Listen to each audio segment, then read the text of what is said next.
네, 대통령님 순방기간 고생 많으셨습니다. 그 당청 관계 관련해서 앞선 다른 기자분께서 질문을 주셨는데 추가로 좀 더 질문을 드리고 싶습니다.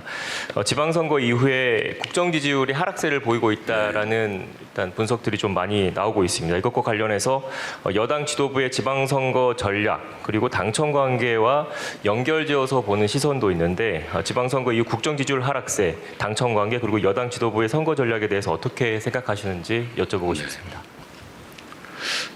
사실 저는 선거를 기점으로 전후를 나눠본다면 저는 변한 게 없어요. 국정은 변한 게 없습니다.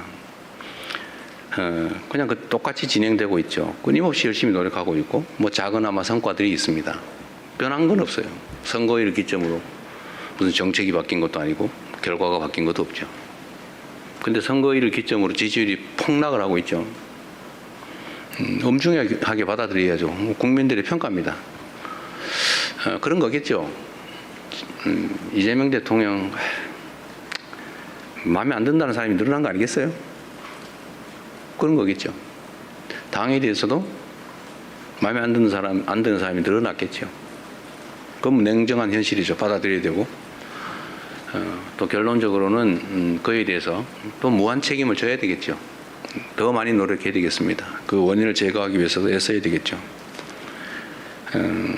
뭐 여러 가지 분석이 있겠지만 아마 제일 큰 거는 그럴 겁니다. 먹고 살기 힘들어 죽겠는데 뭘 가지고 싸우는 거야?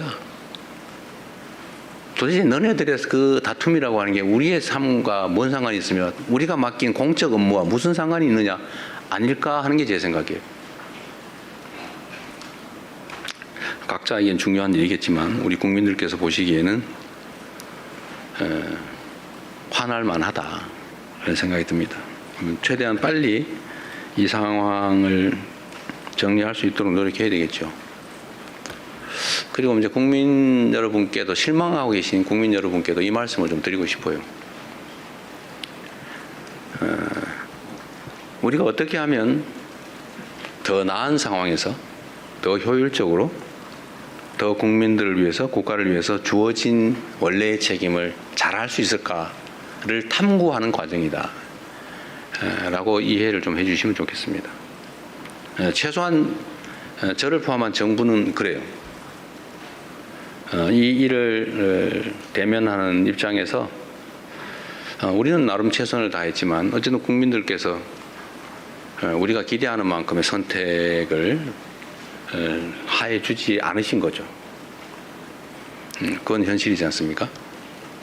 그래서 어쨌든 생기는 문제들, 논쟁도 있고 또 해석을 둘러싼 다툼도 있고 대책을 둘러싼 논쟁과 다툼도 또 있는 거죠.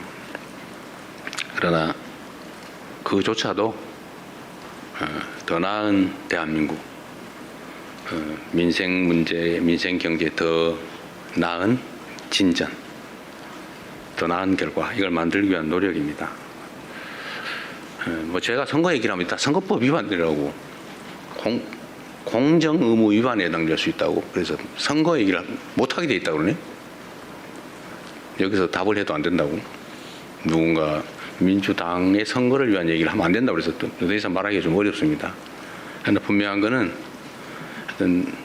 당은 더 많은 국민의 지지를 얻기 위해 노력해야 된다. 다른 요소를 찾기보다는 같은 요소를 찾기 위해서 노력해야 된다. 그래서 제가 이런 면에서 민주당 내의 경쟁과 갈등에 대해서도 한 말씀 꼭 드리고 싶어요. 그 원수 싸우듯이 하지 마십시오. 거기에 그 같은 입장에 있는 같은 진영이라고 하는 울타리 안에 있는 사람들끼리 경쟁을 하는 게 아니라 전쟁을 했어야 되겠습니까? 모욕하고 헐뜯고 없는 사실 만들어가지고 공격하고 그러니까 또 억울하다고 또 이쪽이 또 뭐 그러고 왜 그렇게 합니까? 경쟁을 해야 됩니다. 합리적 경쟁을 있는 사실의 기초에서 논쟁하고 경쟁해야 됩니다. 없는 거 지어내지 마세요. 허수아비 전법이라고 없는 사실을 지어낸다면 거기다 막 공격하고 그래서 다른 옆에서 보는 사람이 저기 진짜 있나 봐.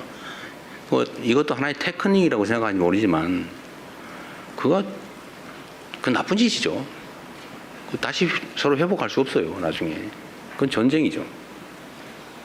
또 모욕하지 마세요. 뭐 왜 그렇게 서로 모욕하고 폄하하고 꼭 숨어가지고 그런 사람도 있어요. 당당하게 내놓고 합리적인 논쟁을 통해서 옆에서 지켜보는 사람도 누가 이길까 재미있게 결과를 지켜봐야지. 보면 막 확 짜증나게 그냥 저 막 쳐다보기도 싫게 왜 그렇게 싸웁니까? 이것도 정치 문화의 일부죠. 정치 문화도 더 잘하기 경쟁, 합리적 경쟁, 논쟁을 해야죠. 진짜 죽일 듯이 싸우고 진짜 죽이면 어떡해요? 응? 적도 아니고.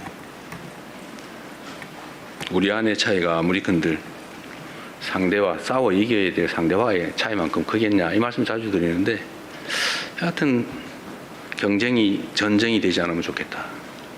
그또 지나면 다 그만이에요. 지나면 또 맨날 보고 살아야 돼요. 그래서 그 말씀 꼭 드리고 싶습니다. 여야도 사실은 좀 마찬가지예요. 그냥 뭐 얘기 나온 김에 좀 있는 사실에 기반해서 합리적 논쟁을 하면 국민들께서도 누구 말이 맞아, 누가 더 멋있어 이렇게 할 텐데 표현은 왜 그리 저렴하며 또 없는 사실을 지어내 가지고 막 음해를 하고 말이에요. 이러니 감정이 서로 상하잖아요. 이게 정치를 하는 게 아니라 패싸움을 하고 있어요. 패싸움. 그 국민들이 보시기에 얼마나 불편하겠습니까?